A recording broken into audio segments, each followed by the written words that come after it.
Hi, fourth grade. Today we are going to be working on Chapter 19, Lesson 5, with problem-solving strategy, which is to make a model. So today you're going to need your textbook and your notebook. Please open your textbooks to page 376.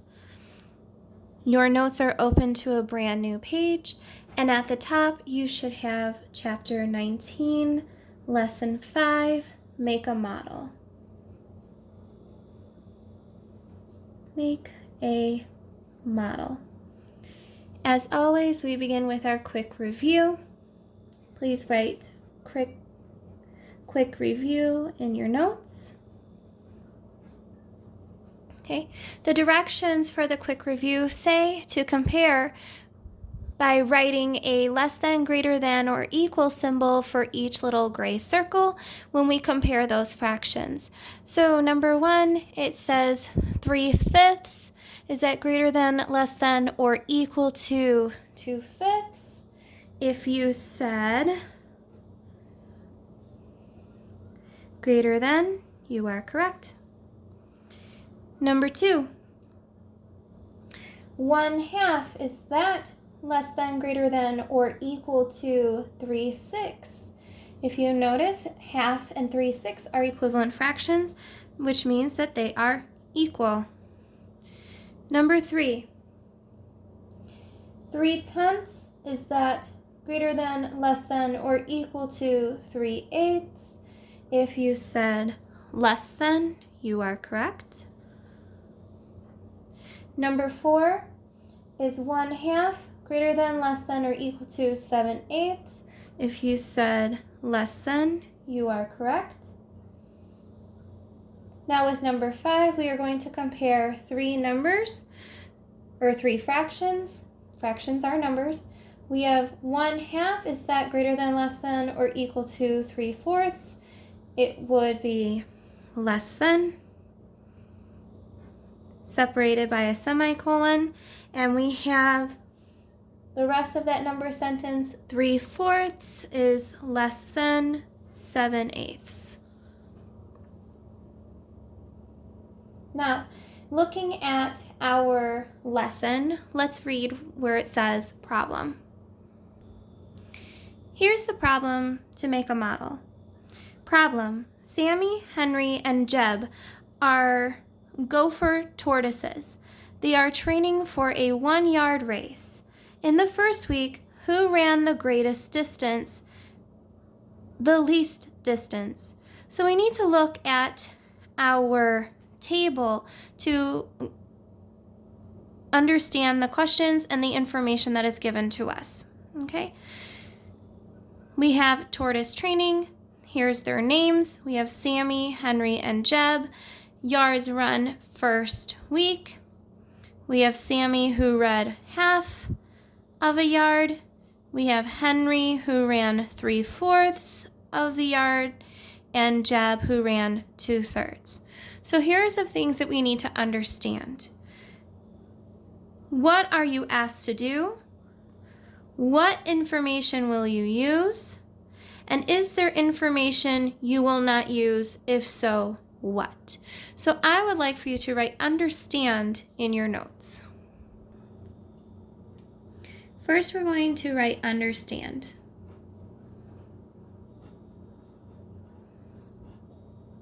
The first question was, what are you asked to do?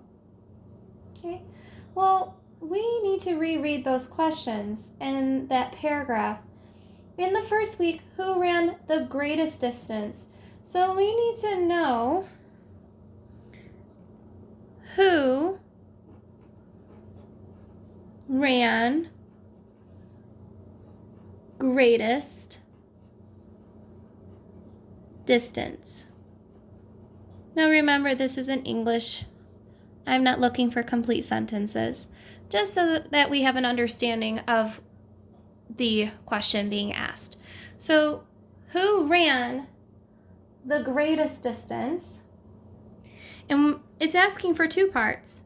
Who ran least distance?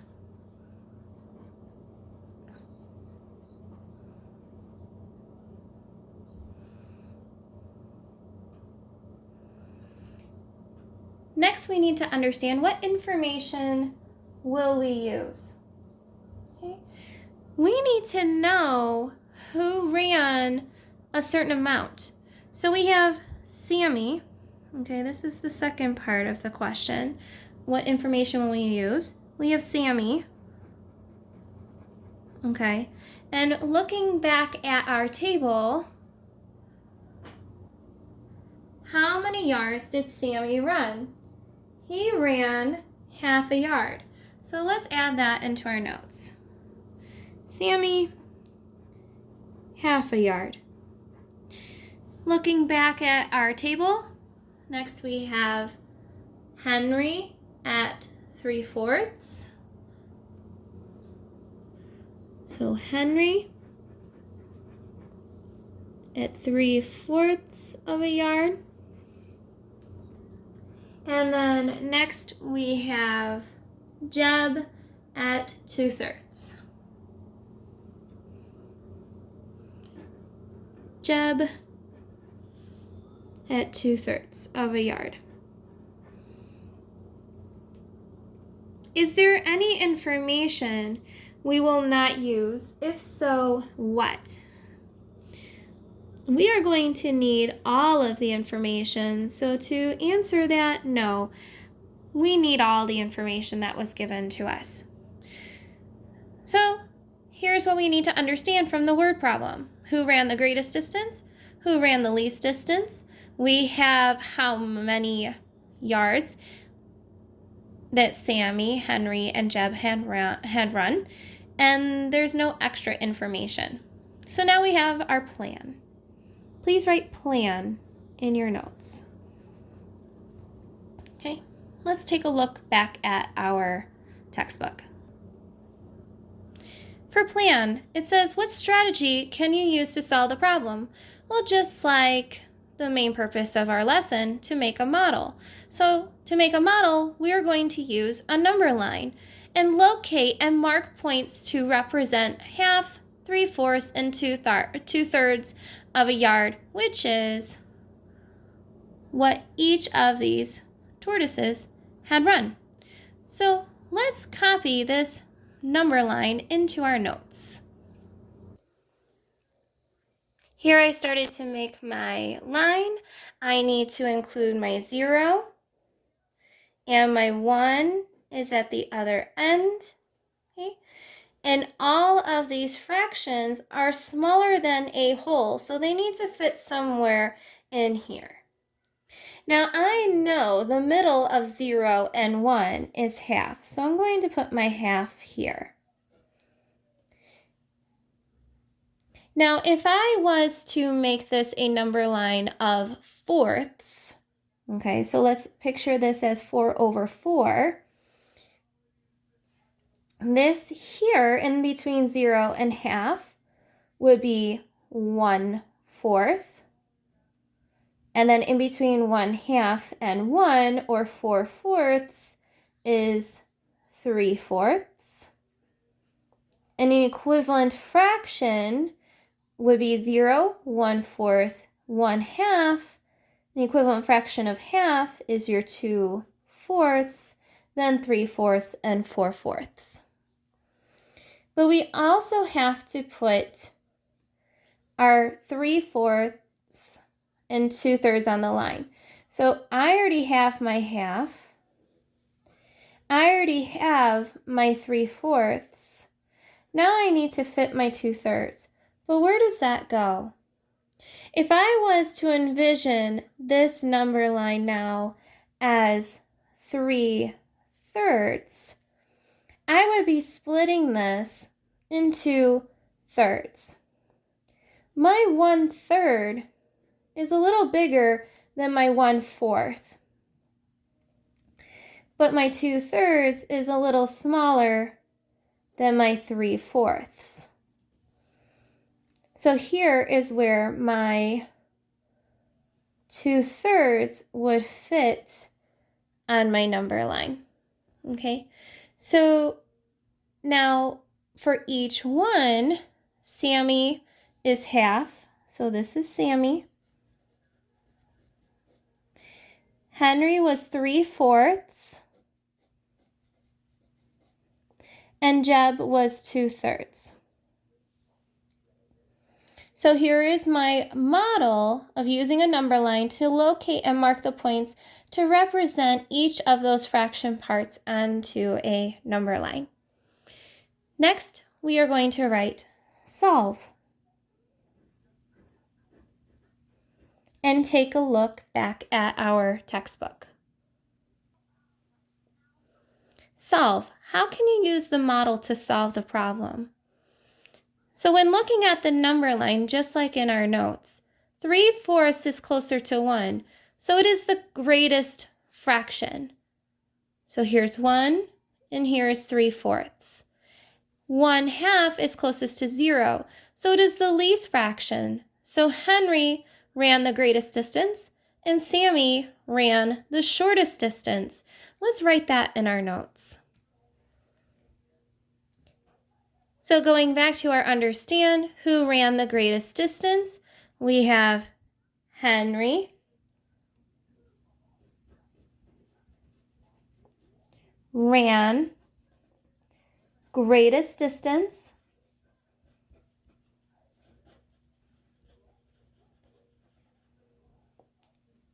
and for the least distance or the shortest distance was Sammy. So Sammy ran least distance. How can you decide if your answer is correct? Basically, it's by comparing it to another fraction model using fraction bars. So since we use the number line, we can use our fraction bars and compare these fractions, and whichever one is the longest would be the greatest fraction. Whichever one is the smallest would be the smallest fraction, or the shortest distance. Let's take a look at our problem-solving practice. It says to make a model to solve. Number 1, what if Sammy ran half a yard more the first week?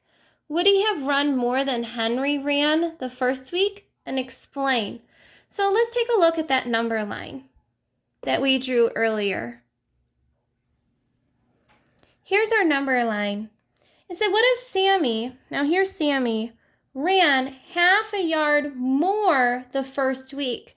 What would we have to do to this half if he ran half a yard more? Would we have to add, subtract, multiply, or divide? If you said add, you are correct. We would have to add half a yard to this half a yard in the first week. If you have a half of something and a half of another, or in this case, the yards that Sammy ran, 1/2, so here's half, and another half added together will give us 1 yard. Okay? So what if Sammy ran half a yard more the first week? Would he have run more than Henry ran the first week? Well, if we add that half to his half, and now Sammy is here, and here is Henry, Sammy definitely ran more than Henry did in the first week.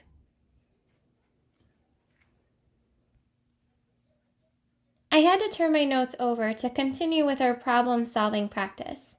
For numbers 2 and 3, the question says, a spinner has 12 equal sections.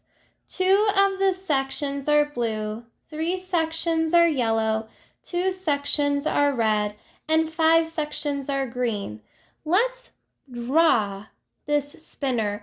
Now my spinner is not going to be perfect, but let's imagine as if it was. Okay, so go ahead and write number 2 in your notes. Draw a circle to show a spinner. And I'm going to divide this as equally as I can into 12 sections.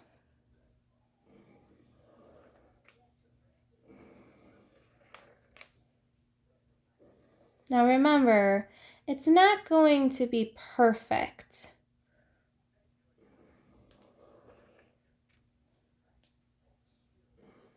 Let me double check to make sure this is 12. So I'm going to start here, put a check so I don't count the same place twice. So 1, 2, 3, 4, 5, 6, 7, 8, 9, 10, 11, 12. Okay, so that is my spinner with 12 sections. Now, of course, it's not perfect, but we're going to imagine as if it is. Now, I'm going to read again how many parts are colored for each section. So a spinner has 12 equal sections, okay? I have 12 sections. 2 of the sections are blue, so I am going to put a B for blue in 2 of the sections. 3 sections are yellow, so I'm going to put a Y in 3 parts that are yellow. 2 sections are red, so I'm going to put an R for red, 2 parts. And 5 sections are green, so the rest should be green. So that's 1, 2, 3, 4, 5. Okay. Now we can answer the question for number 2. It says, what color covers 1/4 of the spinner? So I have to envision as if this was split into fourths. What color is about 1/4? The answer would be D, yellow. Okay, because 3 of my 12 sections are yellow, and if I was to make that into an equivalent fraction, I can divide each by 3. 3 divided by 3 is 1. 12 divided by 3 is 4. So when it asked what color covers 1/4 of the spinner, here's my 1/4. That is yellow. Number 3 says, if the red sections are changed to blue, what fraction of the spinner will be blue? So I had to find all of my reds and change them to blue. So this is now blue, and this one is now blue. I'm going to add how many blue sections I have. I have 1, 2, 3, 4. So 4 out of the 12 are blue. Now, looking at my options, F, 2 out of 12, G, 1 out of 8, H, 1 out of 3, or J, 1 out of 4. So this isn't an option, so I need to make this into simplest form. I'm going to divide by 4. So 4 divided by 4 is 1. 12 divided by 4 is 3. So I have an answer of 1/3 of my spinner will be blue, which would be H. Okay, that is the end of Chapter 19, Lesson 5 of Make a Model. It is really no different than what you've already been doing, using fraction bars or number lines to compare and order your fractions. You may begin your homework.